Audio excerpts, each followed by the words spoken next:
Perintah Kaisar Naga. Audiobook, novel silat. Episode 303. Seseorang dari istana barbar raksasa tiba-tiba menatap dan menendang biksu yang baru saja melampiaskan ketidakpuasannya. Biksu itu secara naluriah ingin menghindar, tetapi ada banyak orang di sekitarnya dan tidak ada ruang untuk menghindar. Bang! Biksu itu diusir dan kemudian terjatuh di belakang kerumunan. Melihat pemandangan ini, tidak ada yang berani membantu. Lagi pula, mereka tidak akrab satu sama lain. Tidak ada yang ingin memprovokasi orang-orang istana barbar raksasa untuk orang asing. Lagi pula, mereka harus menaiki formasi teleportasi yang dioperasikan oleh orang lain. Dengan tendangan ini, para bikhu yang tidak puas tadi semuanya tutup mulut. Meskipun terlihat jelas bahwa mereka sangat tidak puas, tapi mereka tidak berani mengatakan apapun. Orang-orang dari istana barbar raksasa ini terlalu mendominasi. Yulian tidak bisa menahan amarahnya saat melihat ini. Mereka hanya sekelompok orang barbar. Sekarang mereka menjaga formasi teleportasi. Mereka benar-benar menganggap diri mereka serius. Helena mendengus dingin mengenai orang-orang di istana barbar raksasa. Dia juga sangat tidak puas dengan cara melakukannya. Dan dua orang dari istana barbar raksasa melihat bahwa semua biksu menjadi patuh, menundukkan kepala dan tidak berkata apa-apa, dan wajah mereka menjadi semakin sulit diatur. Dalam pandangan mereka, para bikhu yang menggunakan formasi teleportasi adalah ikan dan daging mereka, dan mereka dapat disembelih sesuka hati. Memukul seseorang jika kamu tidak setuju denganku, bukankah kamu terlalu tidak masuk akal? Melihat tidak ada yang maju, Dev angkat bicara kali ini. Siapa itu? Siapa yang berani ikut campur dalam urusan orang lain? Seseorang dari istana barbar raksasa melihat sekeliling dan berteriak. Pada saat ini, semua orang memberi jalan, dan Dev serta Helena dan Yulian perlahan melangkah maju. Banyak biksu di sekitar memandang Dev dan yang lainnya dan menemukan bahwa Dev dan yang lainnya semuanya berada dalam alam tubuh komposit. Biksu di sekitar merasa khawatir. Jika Anda sangat kuat, Anda dapat bertukar kata dengan orang-orang dari istana barbar raksasa, tetapi itu tidak akan menjadi masalah besar. Tetapi dengan kekuatan Dev, jika mereka memprovokasi istana barbar raksasa, tidak akan ada hasil yang baik. Dua orang dari istana barbar raksasa yang menjaga pintu masuk formasi teleportasi, melihat bahwa Dev dan yang lainnya hanya berada di alam tubuh komposit, mereka segera mencibir. Siapa yang baru saja ikut campur? Atau kota kekaisaran iblis? Seorang pria dari istana barbar raksasa memandang Dev dan yang lainnya dan bertanya. Bukankah itu aku? Dev berkata perlahan. Terlalu berlebihan untuk memukul seseorang ketika mereka tidak setuju. Selain itu, kami membayar untuk menggunakan formasi teleportasi. Karena kami menghabiskan uang, kami adalah pelanggan dan orang tuamu. Dan kamu memperlakukan orang tuamu seperti ini? Jika tidak ada di antara kami yang datang untuk duduk di formasi teleportasi ini, bagaimana istana barbar raksasamu akan menghasilkan uang? Kalian yang bodoh akan mati kelaparan. Dev berkata kepada orang-orang di istana barbar raksasa. Itu hanya seteguk kata, tapi kata-kata Dev menyentuh hati banyak biksu, dan mereka tidak bisa tidak bertepuk tangan untuk Dev. Pada saat ini, kedua orang dari istana barbar raksasa menjadi marah, aura kekerasan keluar dari tubuh mereka, dan mata mereka menatap Dev seperti mata banteng. Tepat ketika kedua orang itu hendak menyerang Dev, sebuah suara dingin dan arogan tiba-tiba terdengar. Siapa yang berani mengatakan bahwa istana barbar raksasa kita tidak ingin hidup lagi? Saat suara ini terdengar, ada angin kencang yang diikuti oleh badai-badai dahsyat menderu di atas semua kepala, menyebabkan banyak biksu mundur, dan beberapa bahkan terlempar langsung ke tanah. Kemudian sesosok tubuh mendarat di depan Dev. Ketika kedua murid istana barbar raksasa melihat pengunjung tersebut, mereka segera berlutut dan memberi hormat. Saya memberi hormat kepada tuan muda istana. Dev sedikit menyipitkan matanya dan melihat ke arah pria yang baru saja datang. Pria ini sangat tinggi, dan pakaiannya juga sangat indah. Yang terpenting pria ini memiliki dua cincin di hidungnya, seperti moncong putih, maksudnya kerbau. Dan pria ini memandang Dev dengan dingin dan arogan, matanya penuh dengan penghinaan. Itulah yang kamu katakan tadi, apakah kalian semua orang tua dari istana barbar raksasa kami? Pemuda itu memandang Dev dengan dingin dan bertanya. Itu benar. Jika kita tidak membangun formasi teleportasi dan tidak membayar koin roh ini, maukah istana barbar raksasa pergi meminum angin barat laut?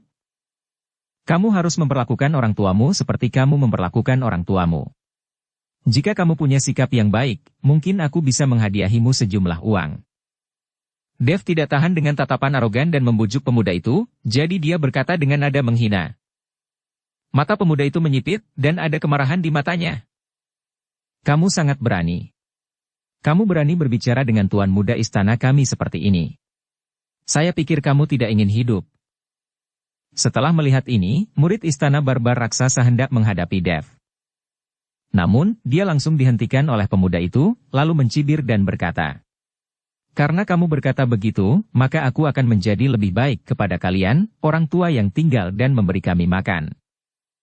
Setelah pemuda itu selesai berbicara, dia melihat ke banyak biksu di sekitar dan berkata, karena ada terlalu banyak orang dan kapasitas formasi transportasi terbatas, jadi istana barbar raksasa saya memutuskan untuk menaikkan harga transmisi.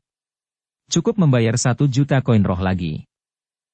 Segera saat pemuda itu mengatakan ini, terjadi keributan. Ini terlalu arogan.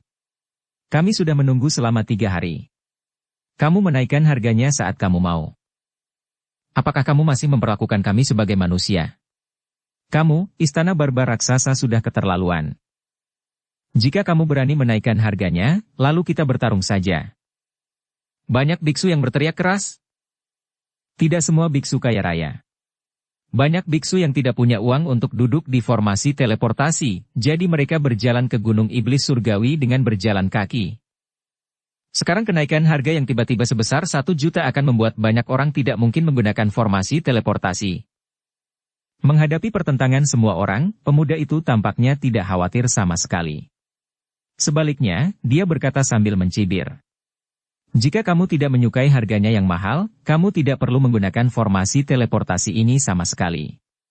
Kamu juga bisa bekerja keras, tapi tanpa istana barbar raksasa kami, tidak ada yang bisa. Bahkan jangan berpikir untuk mengaktifkan formasi teleportasi. Setelah mengatakan itu, pemuda itu memandang ke arah Dev dan berkata, lihatlah sikapku terhadap orang tuaku. Bagaimana?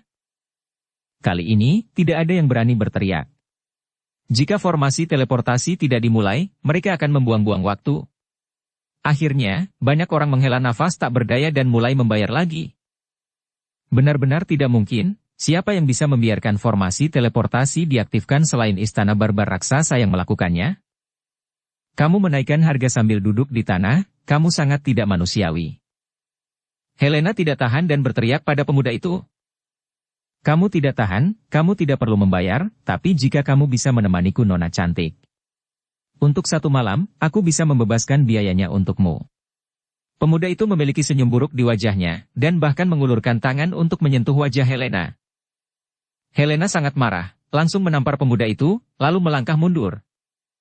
Kekuatan pemuda ini jelas tidak rendah, Helena sama sekali bukan lawannya. Setelah ditampar oleh Helena, pemuda itu tidak marah sama sekali. Sebaliknya, dia menyentuh area yang dipukul oleh Helena dengan tangannya dan berkata dengan tatapan mabuk. Tangan si cantik harum sekali. Itu berbau harum di seluruh wajahku. Orang-orang di istana barbar raksasa sudah berlatih latihan fisik, dan mereka memiliki kulit yang kasar dan daging yang tebal. Tamparan Helena mungkin bahkan hanya menggelitik. Melihat pemuda seperti ini, wajah Helena memerah karena marah, tapi dia tidak cukup kuat, dan dia tidak punya pilihan. Dev menatap pemuda itu dengan dingin, dan matanya mulai meledak dengan niat membunuh yang dingin. Tapi menghadapi mata dingin Dev, pemuda itu tidak peduli sama sekali. Tepat sebelum Dev mengepalkan tinjunya sedikit, dan ketika dia hendak mengambil tindakan, tiba-tiba ada keributan di belakangnya. Minggir, semuanya, cepat menyingkir. Lusinan raksasa dengan tinggi lebih dari 3 meter mendorong banyak biksu ke satu sisi dan membuka jalan lebar jalan. Seorang lelaki tua dengan tinggi lebih dari 2 meter, ditemani oleh seorang pria paruh baya dengan tinggi normal, sedang berjalan ke arah ini. Jared, aku memintamu untuk datang terlebih dahulu untuk membereskan semuanya. Lihat kekacauan ini. Apa yang akan kamu makan? Pria tua itu berteriak tidak puas pada pemuda itu. Ayah, saya di sini untuk membereskan masalah, tetapi beberapa orang membuat masalah. Sekarang saya telah menaikkan 1 juta untuk harganya, jadi mereka semua patuh. Pemuda itu buru-buru berjalan menuju lelaki tua itu. Orang tua itu hanya memelototi pemuda itu, lalu berkata dengan nada meminta maaf kepada pria paruh baya di sebelahnya. Tuan Ji, ini hanya lelucon. Anakku terlalu nakal dan tidak bisa berbuat apa-apa. Tuan Istana Qin terlalu serius. Tuan Qin masih muda, mengandalkan keterampilan magis dan teknik rahasia untuk menerobos ke alam kesengsaraan transendensi. Dia jelas merupakan seorang jenius di antara para jenius. Pria parubaya itu memuji Jared, yang membuat Jared sangat senang. Tuan Ji, tolong jangan puji dia, kalau tidak dia akan melayang. Tuan Istana Qin tersenyum ringan, dan kemudian melanjutkan. Dalam 3 hari, saya akan membawa orang ke sana dengan tepat waktu, dan saya berharap Tuan Ji sudah siap. Tentu saja, saya harap kita dapat memiliki kerjasama yang bahagia kali ini.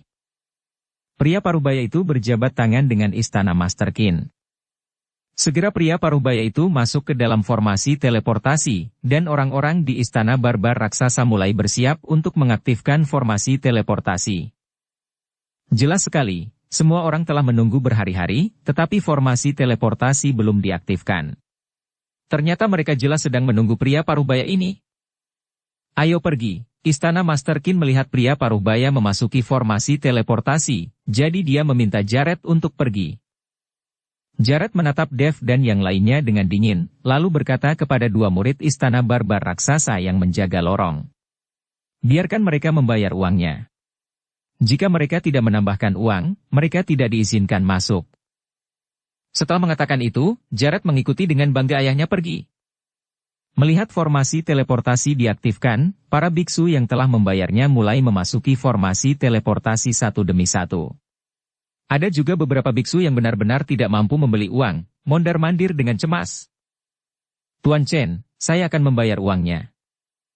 Setelah Yulian selesai berbicara, dia pergi untuk membayar uangnya. Beberapa juta tidak berarti apa-apa bagi Yulian. Setelah membayar uangnya, Dev dan mereka bertiga masuk ke dalam formasi teleportasi. Tepat setelah Dev dan yang lainnya memasuki formasi teleportasi, Dev selalu merasakan sepasang mata menatapnya. Ketika Dev berbalik untuk melihat, dia menemukan bahwa tatapan yang menatapnya telah menghilang lagi. Tuan Chen, ada apa? Yulian bertanya. Tidak apa-apa, aku selalu merasa seperti ada yang menatap kita, kata Dev dengan sedikit cemberut. Seseorang sedang menatap kita, kenapa aku tidak merasakannya? Ketika Helena mendengar ini, dia segera melihat sekeliling dan tidak menemukan sesuatu yang aneh. Segera, formasi teleportasi dipenuhi dengan orang-orang, dan jalan menuju formasi teleportasi perlahan ditutup. Semuanya, bersiaplah. Formasi teleportasi akan segera diaktifkan. Ketika formasi teleportasi diaktifkan, jangan memancarkan kesadaran spiritual Anda, jika tidak, Anda akan bertanggung jawab atas semua konsekuensinya. Seorang murid dari Istana Barbar Raksasa berkata dengan keras, dan semuanya merasakan tekanan di bawah kaki mereka. Formasi teleportasi mulai berputar perlahan. Sinar cahaya terpancar dari formasi teleportasi, menyelimuti semua orang. Formasi teleportasi berputar semakin cepat, dan semua orang merasakan kilatan cahaya putih di depan mata mereka. Pada saat itu, kesadaran semua orang seakan membeku, dan mereka semua tampak seperti orang mati. Tapi setelah kilatan cahaya putih Dev, seberkas kesadaran spiritual terpancar. Dev benar-benar ingin memahami bagaimana formasi teleportasi besar ini digunakan. Meskipun keterampilan sihir Dev saat ini belum mencapai tingkat puncak dan tidak ada cara untuk mengatur formasi teleportasi sebesar itu, jika dia memahami tata letak formasi teleportasi, Dev pasti dapat mengatur formasi teleportasi kecil sendiri. Dalam hal ini, akan lebih mudah bagi Dev untuk pergi kemanapun dia ingin pergi. Namun saat secercah kesadaran Dev meninggalkan tubuhnya, seluruh tubuh Dev sepertinya terjebak dalam pusaran air besar. Dia merasa jiwa tubuhnya ditarik keluar dari tubuhnya dengan kekuatan isap yang sangat besar. Dev sedikit panik saat ini, berusaha mati-matian untuk menenangkan kesadarannya. Tuan Chen, tolong. Yakub dengan putus asa meminta bantuan di lautan kesadaran Dev. Lautan kesadaran Dev saat ini sepertinya sedang menghadapi badai, menyebabkan gelombang yang bergejolak. Di atas kepala Dev, cahaya putih terus muncul. Segera setelah itu, Dev merasa seperti berada dalam ilusi putih. Tetapi ketika Dev melihat sekeliling, dia menemukan bahwa di sekelilingnya, semua biksu tidak bergerak, termasuk Helena dan Julian. Dev melihat ke samping dan langsung terkejut. Karena dia melihat matanya sedikit tertutup, berdiri tak bergerak, seperti patung. Apa yang terjadi? Apakah aku sekarang adalah roh? Dev memandang dirinya sendiri dengan cepat dan mengerutkan kening. Ternyata jiwa yang ada di dalam tubuhnya ditarik keluar oleh kekuatan hisap yang sangat besar. Dev sedikit takut saat ini dan sangat ingin segera kembali ke tubuhnya, tetapi tidak peduli seberapa keras dia mencoba, tidak ada gunanya. Sial, rasa ingin tahu membunuh kucing itu. Jika Dev mengetahui hal ini, dia tidak akan mengirimkan cahaya kesadaran ilahi itu untuk menjelajah. Sekarang seluruh jiwaku ditarik keluar dari tubuhku. Jika dia tidak bisa kembali, dia akan mendapat masalah besar. Tepat ketika Dev bingung dan tidak tahu harus berbuat apa, sebuah gambar perlahan muncul dalam ilusi putih. Saya melihat seorang lelaki tua dengan janggut dan janggut putih, menggunakan dahan hangus yang patah untuk menggambar sesuatu di tanah. Dev melihat lebih dekat dan menemukan bahwa apa yang digambar lelaki tua itu dengan dahan pohon adalah formasi teleportasi yang mereka duduki. Ada sedikit kepanikan di wajah lelaki tua itu, dan dia menggambar formasi dengan sangat cepat. Dari waktu ke waktu, bayangan hitam mendekati lelaki tua itu, tetapi semuanya dihempaskan oleh lelaki tua itu yang menjentikkan kocokan lalatnya. Dev tidak mengerti, apa yang terjadi dalam adegan ini? Mungkinkah formasi teleportasi ini dibuat oleh orang tua di gambar? Hanya perlu beberapa saat bagi lelaki tua itu untuk menyelesaikan penggambaran formasi teleportasi besar yang dapat menampung ratusan orang. Saat formasi teleportasi bersinar dengan aliran cahaya, lelaki tua itu menghela nafas lega. Membuang dahan di tangannya, lelaki tua itu tiba-tiba menatap Dev. Ini mengejutkan Dev. Seolah-olah lelaki tua dalam lukisan itu bisa melihat Dev. Namun saat ini, sekelompok bayangan hitam muncul dari layar dan langsung menyelimuti lelaki tua itu. Orang tua itu sepertinya tidak lagi melawan. Sepasang mata terlihat di luar bayangan, masih menatap Dev. Dev merasa pusing, dan dengan kekuatan hisap, dia langsung jatuh ke pusaran hitam tak berujung. Tiba-tiba, cahaya keemasan menembus kegelapan, dan Dev tiba-tiba terbangun, baru kemudian dia menyadari bahwa pada suatu saat, buku emas surgawi di lautan kesadarannya menghalangi dia. Buku emas surgawi memancarkan cahaya keemasan suci dan perlahan membuka halaman. Gelombang suara nyanyian suci memasuki pikiran Dev, diikuti dengan jeritan neraka. Kegelapan tak berujung perlahan menghilang, dan mata Dev penuh kegembiraan, ingin melihat apa yang tercatat dalam buku emas surgawi. Tapi sebelum dia bisa melihatnya, dia merasakan seluruh tubuhnya didorong, lalu dia membuka matanya lagi. Master, apa yang kamu lakukan? Apakah kamu tertidur? Saya sudah lama membangunkan Anda. Helena mendorong tubuh Dev dengan keras dan berkata. Wajah Dev masih penuh kebingungan saat ini. Dia melihat sekeliling dan menemukan bahwa mereka berada di hutan yang luas. Di sekitar mereka, banyak biksu telah pergi, namun masih ada belasan biksu yang berdiri tak bergerak, seperti tiang kayu. Tak seorang pun di sekitar mereka memperhatikan para biksu yang tidak bergerak ini. Tuan Chen, Anda akhirnya bangun. Baru saja kami mengira jiwa Anda dikirim ke tempat lain seperti orang-orang ini. Melihat Dev membuka matanya, Julian berkata dengan percaya diri. Apa yang sebenarnya terjadi? Dev masih tidak mengerti. Apakah yang baru saja dia alami hanyalah mimpi? Tuan Chen, ketika kita berteleportasi ke sini, Anda tidak akan dalam keadaan tersadar. Selama proses teleportasi, kesadaran semua orang tertutup, seperti orang mati. Tetapi setelah teleportasi, kesadaran akan pulih, tetapi Anda tidak pulih, yang mana membuat kami berdua ketakutan. Julian menjelaskan kepada Dev.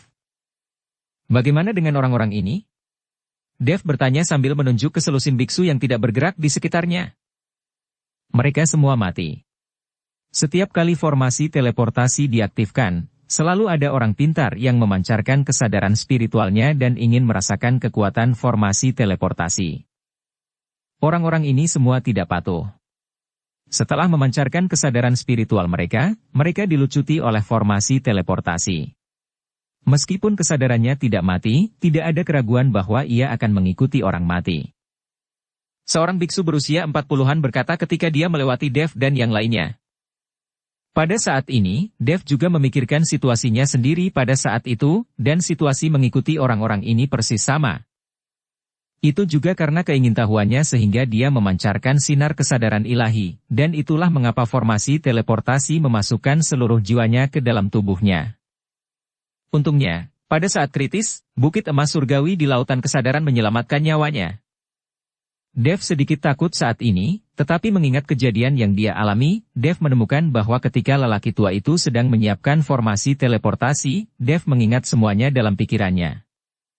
Dengan kata lain, jika Dev memiliki kekuatan yang cukup, dia dapat mengikuti cara orang tua itu dan mengatur formasi teleportasi yang besar ini sendiri. Memikirkan hal ini, Dev menjadi bersemangat lagi. Tuan Chen, ayo cepat pergi. Kota terdekat di sini mungkin ribuan mil jauhnya. Jika hari gelap, mungkin ada monster di tempat ini. Yulian berkata kepada Dev yang tertegun untuk mengingatkan. Oke. Dev mengangguk, lalu melihat ke pegunungan dan hutan di sekitarnya, dan berkata dengan sedikit kebingungan. Kita diteleportasi oleh formasi teleportasi. Bukankah itu seharusnya diteleportasi ke formasi teleportasi lainnya? Bagaimana kita bisa dipindahkan ke tempat ini? Sepertinya tidak ada formasi teleportasi di sini. Dev sangat bingung. Dalam pemahamannya, ini seharusnya seperti teleportasi antara dua formasi teleportasi. Bagaimana mereka bisa diteleportasi ke hutan belantara ini? Master, formasi teleportasi yang Anda sebutkan adalah transmisi dua arah yang tetap, tapi formasi teleportasi yang kita gunakan sekarang bukan seperti itu. Formasi teleportasi semacam ini hanya akan memindahkan orang ke area umum. Lokasi setiap teleportasi tidak sama, tetapi tidak akan terlalu berbeda. Berbicara tentang formasi teleportasi ini setara dengan merobek ruang dan waktu, memungkinkan setiap orang melewati celah di ruang spasial dan mencapai tempat yang mereka inginkan untuk pergi. Tetapi kadang-kadang ketika formasi teleportasi tidak berfungsi, orang akan diteleportasi ke tempat lain. Karena kebingungan ruang dan waktu, lokasi teleportasi juga akan diimbangi. Helena menjelaskan kepada Dev. Setelah mendengarkan penjelasan Helena, Dev akhirnya mengerti, jadi beberapa orang segera keluar dari hutan. Yulian menemukan ruang terbuka dan melepaskan pesawat. Mereka berencana untuk menggunakan pesawat itu ke tempat terdekat. Mereka bisa beristirahat di kota dan membuat rencana untuk masa depan. Namun saat pesawat Yulian dilepaskan, banyak biksu berkumpul di sekelilingnya. Rekan Taois, berapa biaya untuk menaiki pesawat Anda? Seseorang bertanya pada Yulian. Maaf, saya sendiri yang akan menaiki pesawat ini dan tidak mengambil penumpang. Yulian melambaikan tangannya. Rekan Taois, kamu benar-benar cukup kaya untuk memiliki pesawat sebesar itu. Tapi demi kenyamanan, kenapa kamu tidak membiarkan kami menumpang? Orang lain maju dan mengikuti Yulian untuk mendekat. Yulian hendak berbicara, tapi dia melihat itu adalah Tuan Ji yang bersama penguasa istana barbar raksasa yang datang dan naik ke pesawat tanpa penjelasan apapun. Yulian sedikit mengernyit dan hendak marah, tapi dihentikan oleh biksu di samping. Rekan Taois, dia adalah Tuan Ezekiel Ji, Tuan kedua Ji. Dia bisa menaiki pesawat Anda, itu adalah berkah Anda. Di kota kuning dan biru di depan Anda, keluarga Ji adalah keluarga terbesar. Jika Anda ingin pergi ke kota di depan untuk beristirahat, maka jangan menyinggung Tuan kedua Ji. Biksu itu berbisik kepada Yulian. Keluarga Ji. Yulian tertegun, lalu ada sedikit keterkejutan di wajahnya, karena ayahnya pernah mengatakan bahwa kampung halaman mereka berada di wilayah tengah, dan mungkin Tuan kedua Ji ini adalah kerabatnya. Memikirkan hal ini, Yulian hendak bergegas maju dan mengikuti pihak lain untuk mengenali kerabatnya, tapi dia ditahan oleh Dev. Biarkan orang-orang ini naik dulu, kata Dev pada Yulian. Yulian tidak mengerti apa yang dimaksud Dev, tapi dia tetap mengikuti maksud Dev dan berkata kepada para biksu di sekitarnya. Karena kita sedang dalam perjalanan, ayo kita semua naik pesawat. Setelah Yulian mengatakan ini banyak biksu mengucapkan terima kasih satu demi satu. Segera, pesawat itu mulai dan terbang menuju kota di depan. Tuan kedua Ji itu duduk di depan, tapi tidak ada orang di sekitarnya yang berani duduk mendekat. Semua orang berkerumun di belakang, mungkin karena takut memprovokasi dia. Tuan Chen, mengapa Anda tidak membiarkan saya naik dan bertanya? Mungkin Tuan kedua Ji ini adalah kerabat saya, kata Yulian kepada Dev dengan bingung. Sebaiknya kamu jangan mengekspos dirimu kepada keluarga Ji dulu. Saat kita sampai di kota kuning dan biru, kita bisa menanyakan urusan keluarga Ji dan membuat rencana untuk lain kali, kata Dev. Yulian tidak pernah mengenal keluarga Ji sejak dia masih kecil, sehingga anggota keluarga Ji tidak mengenalnya, bahkan mereka tidak memiliki perasaan apapun padanya. Tanpa mengetahui apapun tentang keluarga Ji, jika Yulian gegabah mengakui kerabat, Dev takut terjadi kesalahan.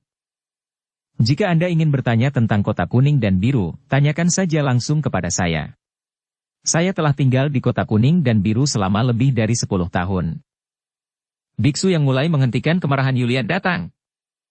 Dev memandangi biksu ini, dia tidak tinggi dan memiliki mulut lancip serta pipi monyet, tapi sepasang mata yang berbinar. Sekali lihat biksu ini, dia adalah tipe orang yang rakus akan uang dan penuh nafsu. Dev tidak mengajukan pertanyaan apapun, dia hanya mengeluarkan 1 juta koin spiritual dan melemparkannya kepada biksu itu. Mengambil uang itu, biksu itu begitu bahagia sehingga dia membuka mulutnya lebar-lebar dan berkata dengan cepat. Apapun yang ingin kamu tanyakan, tanyakan saja. Aku akan memberitahumu semua yang aku tahu. Keluarga Ji di kota kuning dan biru ini apakah keluarga terbesar? Apakah ada penguasa kota di kota kuning dan biru? Dev bertanya pada biksu itu. Tentu saja keluarga Ji adalah yang terbesar. Ada juga penguasa kota di kota kuning dan biru ini, tapi dia hanya boneka. Semua orang tahu bahwa keluarga Ji memiliki keputusan akhir di kota kuning dan biru ini. Kamu tahu kenapa kota ini disebut kota kuning dan biru? Biksu itu bertanya secara misterius. Dev menggelengkan kepalanya.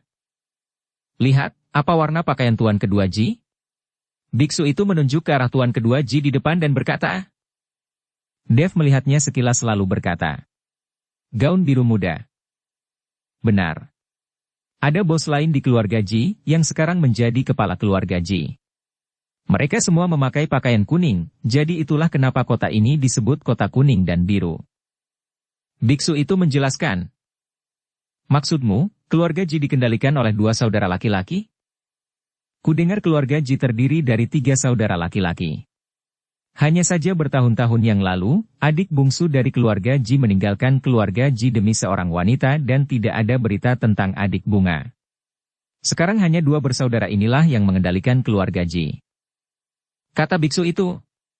Begitu biksu itu selesai berbicara, wajah Yulian tiba-tiba menunjukkan kegembiraan, bukankah ini membicarakan tentang ayahnya yang ada di sini? Tepat ketika Yulian sangat bersemangat dan ingin mengungkapkan identitasnya, Dev menatapnya dengan dingin. Yulian menelan kata-katanya lagi. Tapi Yulian tidak tahu bahwa tidak jauh dari mereka, seorang biksu berjanggut sedang menatap mereka dari dekat. Rekan Taois, silakan lanjutkan berbicara. Dev memberi isyarat kepada biksu itu untuk terus berbicara. Izinkan saya memberitahu Anda beberapa rahasia yang orang lain tidak mengetahuinya. Biksu itu berdeham, dan kemudian berkata dengan misterius. Sebenarnya, 2 saudara laki-laki dari keluarga Ji sama sekali tidak akur. Alasan mengapa para murid ini 2 garis tidak mengenakan pakaian dengan warna yang sama hanya untuk memudahkan pembedaan. Dikatakan bahwa warna dipilih berdasarkan preferensi, namun kenyataannya tidak sama sekali, karena murid-murid dari garis keturunan Tuan Ji sudah terbiasa sombong dan mendominasi, dan sering menimbulkan masalah, membuat keluarga Ji terkenal sangat kejam. Kepala keluarga Ji juga merupakan murid dari Tuan kedua Ji dan tidak memiliki cara untuk mengaturnya, jadi dia menemukan cara untuk tahu murid keluarga Ji yang mana asalkan dia melihat warna bajunya di jalan. Ini informasi eksklusifku, tidak ada orang lain yang tahu. Dia bangga, merasa bahwa dia tahu banyak, dan dia sangat bangga. Namun saat biksu itu selesai berbicara, aura samar menyelimuti dirinya. Dev sudah menyadarinya sebelum orang lain menyadarinya. Aura ini terpancar dari master kedua Ji. Sepertinya meskipun dia duduk di depan, dia masih mengetahui setiap gerakan di belakangnya. Dan biksu itu belum merasakan bahaya datang, dan masih mengoceh tentang berbagai hal di kota kuning dan biru. Segera, pesawat itu tiba di atas kota kuning dan biru. Melihat ke bawah, sebuah kota tergeletak di bumi seperti binatang raksasa. Pesawat itu perlahan mendarat tidak jauh dari gerbang kota kuning dan biru, dan banyak biksu mulai berjalan menjauh. Tepat ketika semua orang keluar dari pesawat, Tuan Kedua Ji perlahan turun. Tetapi ketika Tuan Kedua Ji melewati biksu yang banyak bicara itu, dia tiba-tiba mengambil tindakan. Saya melihat Tuan Kedua Ji menampar telapak tangannya, dan kepala biksu itu langsung meledak seperti semangka. Semua orang tidak tahu apa yang sedang terjadi. Ketika mereka melihat Tuan Kedua Ji tiba-tiba membunuh orang, mereka semua ketakutan dan bersembunyi. Inilah akibatnya jika seseorang berani berbicara omong kosong tentang keluarga Jiku. Setelah Tuan Kedua Ji selesai berbicara, dia berjalan maju perlahan. Kata-kata guru kedua Ji sepertinya ditujukan untuk Dev dan yang lainnya, memberitahu mereka untuk tidak menyerangnya terkait urusan keluarga Ji. Saat Tuan Kedua Ji berjalan maju, gerbang kota kuning dan biru perlahan terbuka, dan beberapa monster menarik kereta keluar. Di belakang kereta ada sekelompok orang yang mengenakan pakaian biru. Sekilas, Anda dapat mengetahui bahwa orang-orang ini ada di sini untuk mengambil master kedua musim ini. Tuan Kedua Ji naik kereta dan kemudian memasuki kota. Dan semua orang melihat ke arah biksu yang ditampar sampai mati, dan mereka semua terdiam dan berjalan menuju kota. Yulian menyingkirkan pesawat itu, lalu mereka bertiga juga masuk ke kota. Keramaian kota tampak sangat ramai. Adat dan adat istiadat di sini jelas sangat berbeda dengan yang ada di wilayah utara. Hal ini membuat Yulian sedikit bersemangat, lagi pula dia belum pernah meninggalkan benua utara meskipun dia telah tumbuh besar. Melihat penampilan Yulian, Helena tersenyum dan berkata, "Lihatlah penampilanmu seperti belum pernah melihat dunia. Saya telah mengalami kelima benua di dunia surga dan manusia." Yulian dan Helena sedang berbicara dan tertawa. Tetapi Dev tidak mengatakan apa-apa karena dia merasa ada seseorang yang mengikuti mereka di belakangnya. Sejak dia berada di formasi teleportasi, dia selalu merasa seperti ada sepasang mata yang menatap mereka. Sekarang ada orang yang mengikuti di belakangnya, yang membuat Dev lebih waspada. "Master, ada apa?" Helena, yang menyadari ada yang tidak beres dengan Dev, bertanya kepada Dev. "Jangan tanya, ikuti saja aku." Setelah Dev mengatakan itu, dia mempercepat langkahnya, dan dia berjalan secara khusus menuju gang dengan lebih sedikit orang. Meskipun Helena mengikuti Yulian dengan keraguan di wajahnya, dia tidak berani bertanya lagi dan hanya mengikuti Dev di belakang. Setelah berjalan ke gang yang sangat gelap, Dev berhenti. Helena mengikuti Yulian dan berhenti. Dev perlahan berbalik, melihat ke gang yang kosong, dan berkata dengan suara dingin, "Karena kamu mengikutiku, keluarlah." Ketika Yulian dan Helena mendengar ini, mereka segera berbalik dan melihat tidak ada seorang pun di gang kosong. "Tuan Chen, di mana orang yang mengikuti kita?" Yulian bertanya dengan bingung. "Iya, saya tidak melihat siapapun." Helena juga sedikit bingung, bertanya-tanya mengapa Dev tiba-tiba berbicara di udara. Dev mengabaikan mereka berdua, tetapi terus berkata ke gang yang kosong. "Saudaraku, jika kamu tidak muncul, jangan salahkan aku karena bersikap kasar." Saat Dev selesai berbicara, pria di dalam kekosongan di depan mereka bergetar untuk beberapa saat, dan kemudian sesosok tubuh perlahan muncul. Ketika Yulian dan Helena melihat ini, mereka buru-buru mundur dan mengambil posisi. Mereka tidak menyangka seseorang bisa bersembunyi di kehampaan tanpa ketahuan. Dukung channel Novel Silat dengan subscribe, follow, like, komen dan share. Mereka bahkan tidak menyadari bau tempat itu. Meskipun ada banyak teknik tembus pandang, teknik tersebut hanya dapat menyembunyikan tubuh, namun sulit untuk menyembunyikan nafas di dalam tubuh sepenuhnya. Tapi orang di depannya bukan hanya tidak terlihat, tapi juga tidak bisa merasakan nafas sama sekali. "Oh, aku ingat. Kamu juga datang ke sini dengan formasi teleportasi dan menggunakan pesawat kami." Yulian memandang biksu berjanggut yang muncul dan tiba-tiba teringat. Bagaimanapun juga, biksu berjanggut ini cukup unik, jadi Yulian agak terkesan. "Siapa kamu? Mengapa kamu mengikuti kami?" Dev bertanya pada biksu berjanggut itu dengan suara dingin. "Kamu siapa?" Biksu berjanggut itu bertanya balik. Setelah mendengar ini, Dev tidak bisa menahan senyum. "Kamu tidak tahu siapa saya. Mengapa kamu ingin mengikuti kami?" Saya pikir kamu sudah mengamati kami ketika kami berada di formasi teleportasi, kan? Biksu berjanggut itu tidak menyangkalnya, tapi melirik ke arah Yulian, lalu bertanya. Mengapa kamu begitu tertarik dengan keluarga Ji? Pertama, beritahu saya siapa Anda. Jika Anda tidak memberitahu kami, jangan salahkan kami karena bersikap kasar. Dev sepertinya tidak mau menjawab. Mengikuti kata-kata biksu berjanggut itu, tubuhnya bergerak perlahan, mengelilingi biksu berjanggut itu. Melihat ini, biksu berjanggut itu tidak bisa menahan diri untuk tidak mencibir dan berkata, "Kalian bertiga biksu kecil di alam tubuh komposit masih ingin bersikap kasar kepada saya. Anda hanya melebih-lebihkan kemampuan Anda. Karena Anda ingin tahu siapa saya, maka saya izinkan saya memberitahu Anda." Setelah biksu berjanggut selesai berbicara, lengan baju dan jubahnya bergoyang di depannya, dan janggut di wajahnya menghilang dalam sekejap, berubah menjadi seorang pemuda berkulit putih. Bahkan aura di tubuhnya telah berubah sedikit. Namaku Chandler Ji, putra tertua dari keluarga Ji. Chandler memperkenalkan dirinya. Dev tampak sedikit terkejut dengan perubahan pada biksu berjanggut itu, tetapi ketika dia mendengar bahwa orang lain itu berasal dari keluarga Ji, dia menjadi semakin bingung.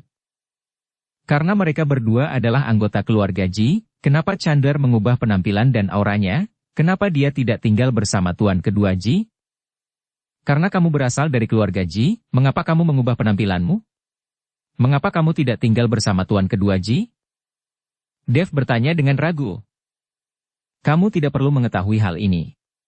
Siapa kalian bertiga? Mengapa kamu ingin bertanya tentang keluarga Ji kami? Dan mengapa orang ini memiliki aura unik dari keluarga Ji kami? Chandler menunjuk ke arah Yulian. Tampaknya alasan mengapa Chandler memperhatikan Dev dan yang lainnya, dan bahkan mengikuti mereka, adalah karena aura unik Yulian. Karena dia juga anggota keluarga Jimu, jadi wajar jika dia memiliki aura unik keluarga Jimu, kata Dev perlahan. Omong kosong, aku kenal semua orang di keluarga Ji kami, kenapa aku tidak mengenal dia? Chandler tidak percaya. Yulian, ambillah token yang diberikan ayahmu. Dev berkata pada Yulian.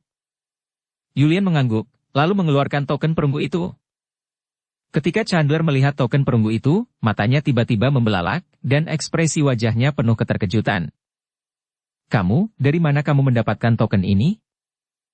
Chandler melangkah maju dan meraih tangan Yulian yang memegang token kuno itu dan bertanya. Ayahku memberikan ini kepadaku, kata Yulian. Siapa nama ayahmu? Chandler bertanya. Lionel Ji. Saat Yulian menyebut nama ayahnya, tubuh Chandler sedikit gemetar. Lionel Ji. Lionel Ji, Chandler menyebut nama itu berulang kali dan tiba-tiba memeluk Yulian. Kamu sebenarnya adalah anak paman ketiga. Aku tidak menyangka kamu adalah putra paman ketiga. Bagaimana kabar paman ketiga? Chandler sangat bersemangat hingga dia tidak bisa berhenti menangis. Ketika Dev memandang Chandler seperti itu bukanlah kepura-puraan, tapi ekspresi sebenarnya dari perasaannya. Yulian juga merasakan ketulusan Chandler, dan air mata terus mengalir. Ayahku dalam keadaan baik. Dia memintaku untuk membawa token ini ke rumah keluarga Ji, dan juga untuk menemui kakekku, kata Yulian dengan cepat. Setelah Chandler memeluk Yulian dan menangis beberapa saat, dia melepaskan Yulian dan menyeka air matanya. Saudaraku, pulanglah bersamaku. Pamanmu akan sangat senang jika dia tahu itu kamu. Chandler menarik Yulian dan berjalan menuju keluarga Ji. Saudaraku, tuan kedua Ji barusan pasti paman kedua. Kenapa kamu tidak bersamanya? Yulian bertanya dengan bingung. Saudaraku, kamu baru saja tiba dan kamu tidak tahu banyak tentang situasi keluarga Ji. Ayo kita bicara sambil berjalan. Chandler menghela nafas pelan, lalu mengikuti Yulian untuk menjelaskan situasi keluarga Ji.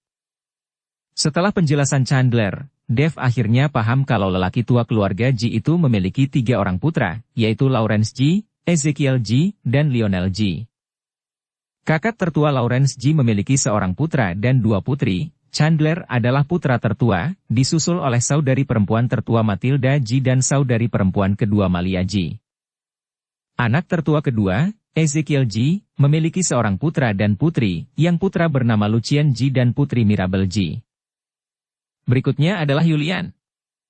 Saudaraku, kamu adalah anak bungsu di keluarga Ji kita, jadi kamu adalah saudara laki-laki keenam.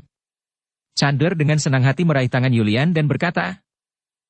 Adapun mengapa Chandler tidak bersama dengan rombongan Ezekiel Ji, Chandler tidak menjelaskan secara detail, dia hanya membuat alasan sembarangan. Dev di samping dapat melihat bahwa situasi keluarga Ji sangat rumit, dan Chandler mungkin ingin mengatakan sesuatu. Melalui percakapan di sepanjang jalan, mereka menjadi akrab satu sama lain. Dev tahu bahwa Chandler adalah orang yang setia dan dia menerima dan menyukai Julian dari lubuk hatinya. Segera, beberapa orang datang ke sebuah rumah besar. Di mansion ini, terdapat berbagai pepohonan yang tumbuh, dan di bawahnya terdapat aliran sungai yang mengalir, yang memiliki pesona Jiangnan. Hanya dengan melihat mansion ini, terlihat bahwa keluarga Ji jelas merupakan salah satu dari sedikit keluarga yang berkuasa di kota kuning dan biru ini. Setelah memasuki halaman, dua gadis keluar, dan kedua gadis itu terlihat hampir persis sama, mengenakan gaun putih dan memiliki aura peri. Kakak tertua, apakah Anda membawa tamu ke rumah? Dua gadis datang dan berkata kepada Chandler. Adik perempuan tertua, adik perempuan kedua, izinkan saya memperkenalkan kepada Anda. Ini adalah putra paman ketiga, Julian Ji, yang merupakan saudara laki-laki keenam kita. Keduanya adalah teman dari saudara laki-laki keenam, Dev Chen, Helena. Chandler memperkenalkan mereka kepada kedua gadis itu. Adik keenam, ini kakak perempuan tertuamu, Matilda Ji, dan ini kakak perempuanmu yang kedua, Malia Ji. Mereka kembar. Chandler menunjuk ke arah kedua gadis itu dan berkata, kakak perempuan tertua, kakak perempuan kedua. Julian menyapa kedua gadis itu dengan sangat sopan. Putra paman ketiga. Asli atau palsu? Kedua gadis itu memandang Julian, lalu Matilda berkata, kakak, kamu tidak salah, kan? Sudah bertahun-tahun tidak ada kabar tentang paman ketiga. Mengapa seorang anak laki-laki tiba-tiba muncul? Ayolah. Kamu tidak bisa jadi pembohong, kan? Malia juga berkata. Iya, kamu tidak bisa jadi pembohong, kan? Ada banyak orang yang berpura-pura menjadi anggota keluarga Ji kami akhir-akhir ini. Tahun. Perkataan kedua gadis itu membuat Julian sangat malu. Jangan bicara omong kosong. Chandler memelototi Matilda dan Malia, lalu berkata. Kalian berdua, bawa mereka ke ruang tamu untuk beristirahat, dan aku akan pergi mencari ayahku. Setelah Chandler mengatakan itu, dia pergi, dan Matilda dan Malia masih menatap Julian, mata mereka penuh kewaspadaan. Kakak perempuan tertua, kakak perempuan kedua, saya benar-benar dari keluarga Ji. Julian merasa sedikit tidak nyaman dipandang oleh mereka berdua. Berhenti, jangan panggil kami seperti itu dulu. Kakak laki-laki tertuaku adalah pria yang setia dan mudah ditipu oleh orang lain. Tapi tidak mungkin menipu kami dua saudara perempuan. Apakah kamu dari keluarga Ji atau tidak, kami akan segera mencari tahu. Sekarang kalian ikuti kami, kata Matilda, berbalik dan berjalan ke depan, dan Malia buru-buru mengikuti. Julian hanya bisa melihat ke arah Dev dan yang lainnya sambil tersenyum canggung, lalu mengikuti mereka. Kedua orang itu memimpin, gerakan mereka sangat ringan, seolah-olah mereka melayang di tanah.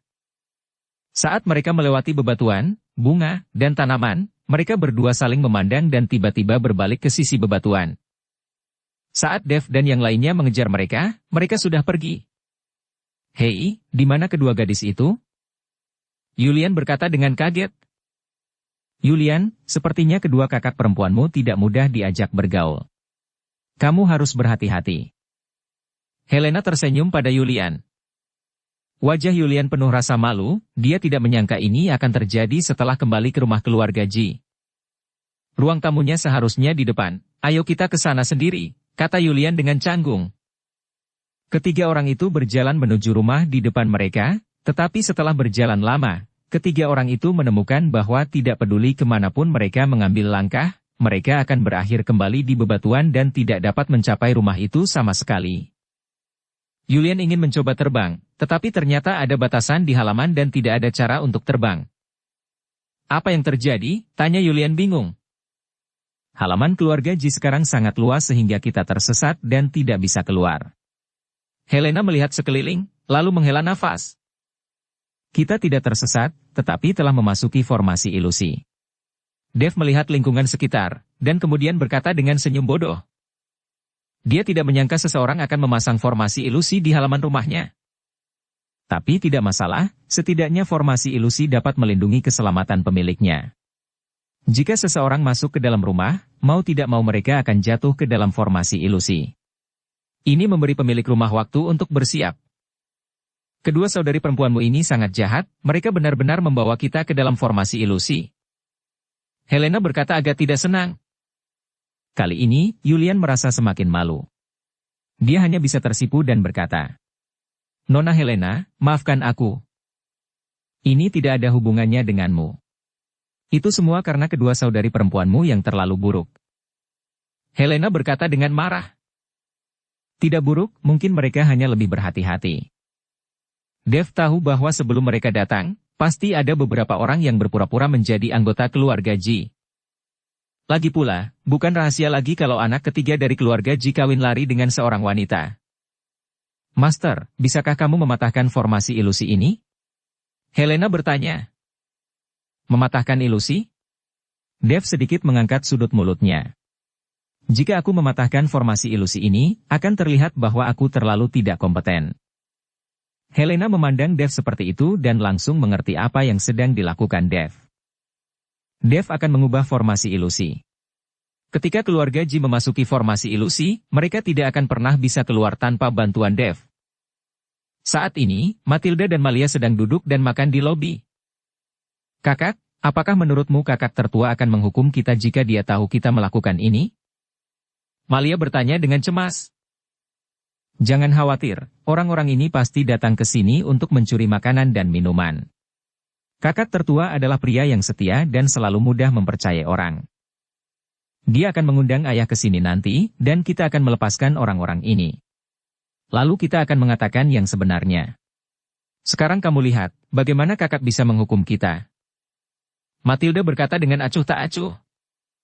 Melihat kakaknya mengatakan ini, Malia tidak berkata apa-apa lagi, tapi dia selalu merasa sedikit tidak nyaman di hatinya. Segera, Chandler datang bersama ayahnya Lawrence. Ayah, aku yakin kali ini pasti anak paman ketiga, karena aku sudah melihat token keluarga Ji kita. Sudah bertahun-tahun. Belum ada kabar dari paman ketiga. Kali ini aku akhirnya bisa menghubunginya. Kata Chandler penuh semangat sambil berjalan bersama Lawrence. Lawrence juga sangat gembira.